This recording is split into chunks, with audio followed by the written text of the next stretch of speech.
CM थे उमर अब्दुल्ला साहब, और उन्होंने ये जाके 2009 में जेएंडके में आरटीआई एक्ट जो है वो लागू हुआ था। 2000 जो जेएंडके आरटीआई एक्ट था उसमें मैंने इस वक्त तक कम से कम 300 से ज्यादा आरटीआई लगाई है और उनसे काफी जन सुधार भी हुआ है। जैसा कि जब भी इलेक्शन का टाइम आता है, और आप सबने भी नोट किया होगा कि जेएंडके को ये चीज कह के बदनाम किया जाता था जी, जेएंडके में 370 होने की वजह से आरटीआई एक्ट नहीं लागू है, ये नहीं लागू है, जबकि ये सारा एक पार्टियों की तरफ से फैलाया हुआ भ्रम था। जितनी इफेक्टिव आरटीआई एक्ट जेएंडके में था 370 टूटने से पहले, उसके बाद मैं समझ रहा हूं कि इस वक्त जब जेके यूटी बन चुकी है और हमारा आरटीआई एक्ट जो है एक डेड वुड बन चुका है इस वक्त हमारे स्टेट में। क्योंकि मैंने 2 साल के बाद अभी रिसेंटली 2 महीने से 2 आरटीआई लगाई है, और दोनों की मेरी आरटीआई की सेकंड अपील के लिए देने गई है। वहां से कुछ कागज वापस आए थे, इन्होंने फार्मूला भी कुछ चेंज कर दिया। जैसे इन्होंने एक चीज बताई है कि हमें एक मेल करनी है जी, जो भी कंसर्न ऑफिसर है, एपीआईओ है, फर्स्ट अपीलेंट अथॉरिटी, हमने उनको मेल करनी है पहले और उसकी कॉपी साथ लगानी है। तो ये एक चीज वो होगी कि हम अगर किसी के खिलाफ शिकायत कर रहे हैं, तो मेरे को लगता है मुझे ये सवाल बाद में करना चाहिए, पहले सबका इंटरव्यू हो जाए सर। जी बिल्कुल, आपका बिल्कुल कहना सही है। पहले थोड़ा इंट्रोडक्शन हो जाए सभी हमारे साथियों का, तो आगे बढ़ें और हमारे अन्य साथी जो भी हैं यदि वो अपने बारे में कुछ कहना चाह रहे हैं, जो नए जुड़े हैं, पहली बार जुड़ रहे हैं, तो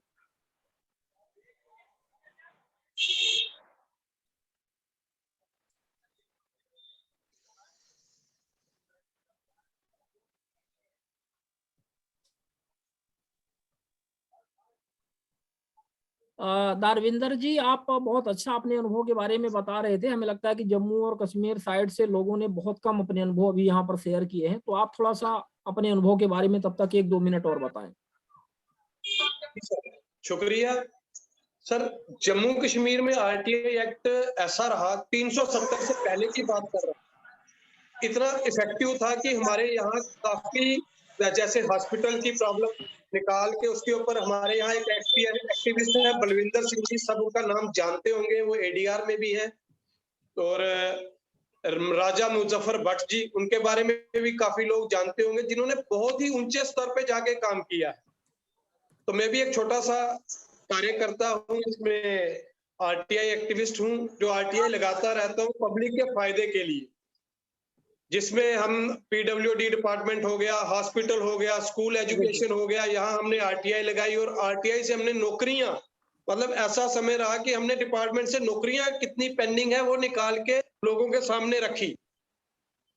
भाई इस डिपार्टमेंट में इतनी नौकरी है, इस डिपार्टमेंट में इन आरटीआई पे मैंने काम किया। उसके बाद प्राइवेट स्कूल जो फीस पे लगातार बढ़ोतरी कर रहे थे, उसके ऊपर चेक लगाने के लिए बड़ा मैंने आरटीआई लगा के पूरी डिटेल मांगी, और हाई कोर्ट और सुप्रीम कोर्ट तक वो मसला जो है सारी स्टेट से अब जा चुका और चल रहा, अभी भी चल रहा है। क्योंकि हमारा एक काम रहता है आरटीआई एक्टिविस्ट का कि हमें किसी चीज को, मुद्दे को पब्लिक के सामने लाए।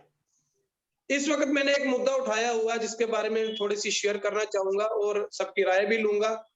मैंने इस वक्त मुद्दा उठाया है आरटीओ डिपार्टमेंट में, खास सिर्फ एक, और बाकी में भी उठाऊंगा। होता क्या है सर कि जितने भी करप्शन के चार्जेस लगते हैं, लोग पकड़े जाते हैं, उसको थोड़ी देर के लिए सस्पेंड किया जाता है, लेकिन बाद में जैसे टाइम पास होता जाता है उनको सारी प्रमोशंस मिलती जाती हैं, और वहां उस लेवल तक पहुंचा दिया जाता है कि जहां उनका आम आदमी कुछ नहीं बिगाड़ सकता।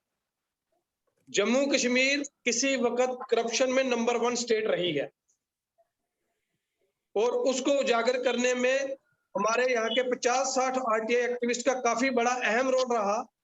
टचवुड सिर्फ इस चीज पे हम थोड़ा रहे कि हम एक ग्रुप बना के चलते रहे, पब्लिक डोमेन में सारी बात डालते रहे, ताकि हम लोगों की जान माल को खतरा ना हो। इवन कुछ समय ऐसा भी आया, बलविंदर सिंह जी की जान को खतरा हुआ जब उन्होंने सेल टैक्स को 250 करोड़ का एक था जो स्कैम ये था कि लोग टैक्स जमा ही नहीं कराते थे, तो लोगों ने टैक्स जमा करवाया, जो निकाल के आया इंडस्ट्रीज वगैरह से टैक्स जमा हुआ, उस वक्त उनको खतरा था। मैंने एक माफिया है, कोई भी गाड़ी आते हैं जी, एमआरपी प्रिंट करवाते हैं, अपनी मर्जी से प्रिंट करवाते हैं, चले जाते हैं, और रेट जो है वो अपनी मर्जी से बढ़ाते जाते हैं। तो ऐसे ही एक मुद्दा मैंने ब्रेड के ऊपर उठाया था, तो उसका मुझे इतना झेलना पड़ा कि एक 2014 में ऐसा समा था कि मेरे ऊपर ये हो गया था कि मुझे मिलिटेंट और ड्रग एडिक्ट्स बना के मरवा देने का प्लान बन चुका था।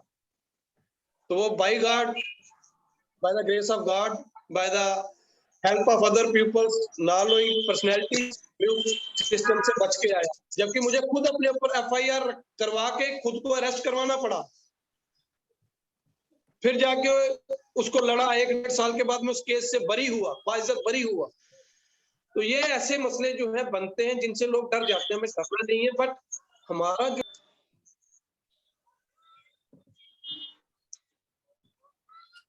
जी ठीक है, अपन इस बात को आगे प्रोसीड करेंगे और आपके और भी अनुभव जो भी हैं उसको हम आगे सुनेंगे समझेंगे। तब तक हमारे बीच में आत्मदीप जी, जो पूर्व मध्य प्रदेश राज्य सूचना आयुक्त थे, हमारे बीच में जुड़ चुके हैं।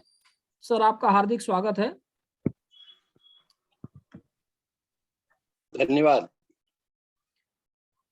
तो जिस प्रकार से आज का टॉपिक है हमारे इस 92 वेबिनार का, और कि क्या सूचना आयोग आम जन को जो वांछित जानकारी है जो उनको मिलनी चाहिए, क्या वो जानकारी उपलब्ध करवा पा रहे हैं, ये टॉपिक है और इस पे हम लोगों को चर्चा करनी है। तो सबसे पहले हम आप ही को आमंत्रित करते हैं, तब तक हमारे अन्य जो भी गणमान्य सूचना आयुक्त महोदय और विशिष्ट अतिथिगण हैं वो जुड़े। तब तक सर इसको प्रोसीड किया जाए। आपका हार्दिक स्वागत है। धन्यवाद शिवानंद जी, और सभी पार्टिसिपेंट्स का भी हार्दिक स्वागत। प्लीज मुझे 10 मिनट दीजिए, मैं उसके बाद ज्वाइन करता हूं। ओके ओके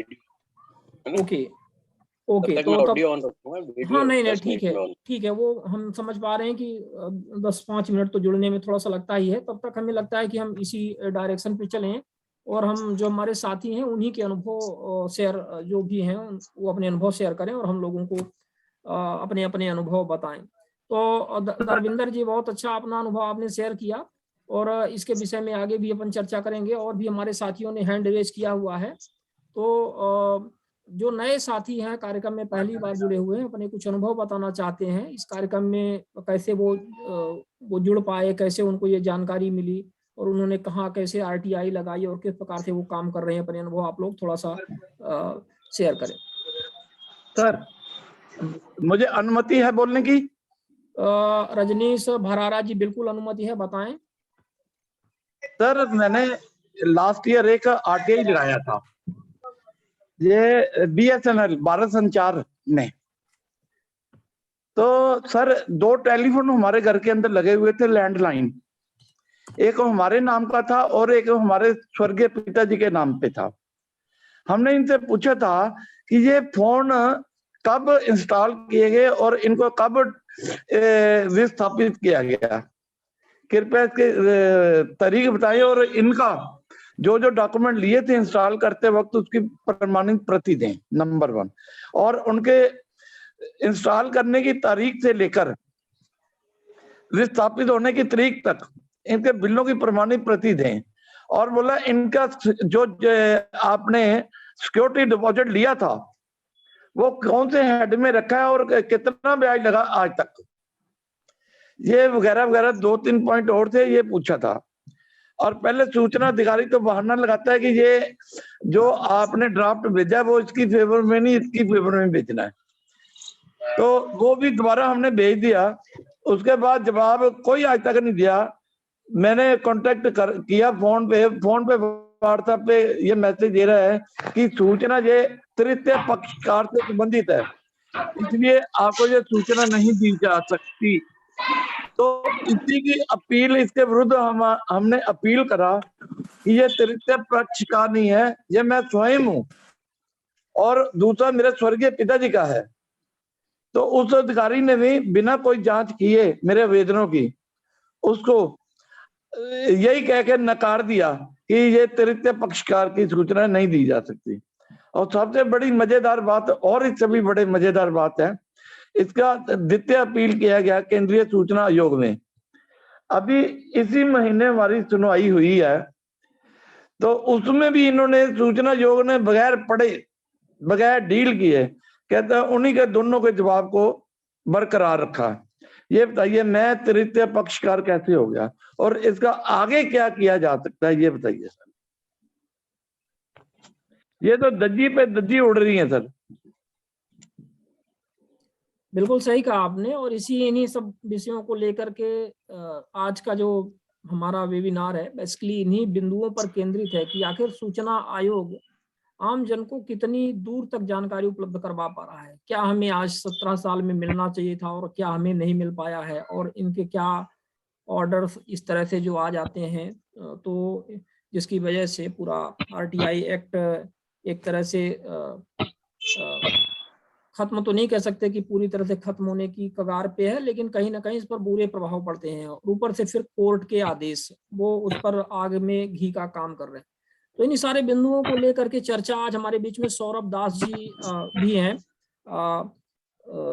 बहुत जाने माने जर्नलिस्ट हैं, आप पत्रकार हैं, बहुत ही महत्वपूर्ण आपके कई सारे आर्टिकल्स हैं, और विभिन्न राष्ट्रीय स्तर के अखबारों में times of India, the Indian express, Quint, scroll आदि जो भी इस तरह से आप जानते हैं सभी जाने माने अखबार, उनमें आप लिखते रहते हैं। आरटीआई के विषय में आप निरंतर कार्य कर रहे हैं।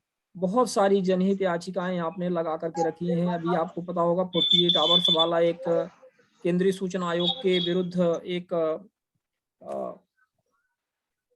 मद्रास हाई कोर्ट में आपने जो अपना अनुभव शेयर किया था हमारे बीच में, आप पहले भी आए थे पिछले कार्यक्रमों में, तो आपने किस तरह से उसमें बहुत महत्वपूर्ण निर्णय, एक अंतरिम आदेश आया था, हालांकि उसका फाइनल क्या स्थिति है आप बताएंगे फिर बाद में, और अन्य बहुत सारे मामलों को लेकर के, पीएम केयर फंड वगैरह को लेकर के बहुत सारी आपने आरटीआई लगाई हुई है, और निरंतर आप वोकल रहे हैं आरटीआई कानून को लेकर के, और जो जानकारियां हमें नहीं मिल पाती हैं उसको लेकर के, और उनके बहुत सारे अनुभव हैं आज हमारे बीच में है। सौरभ दास जी, बहुत बहुत स्वागत है आपका, और शुरुआत हम आप ही से करेंगे कि जी आप अपने आप को सर अनम्यूट कर लें, तो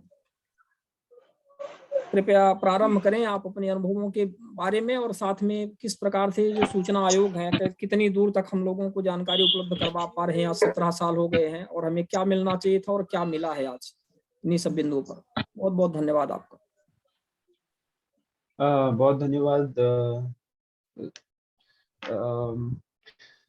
मैं आज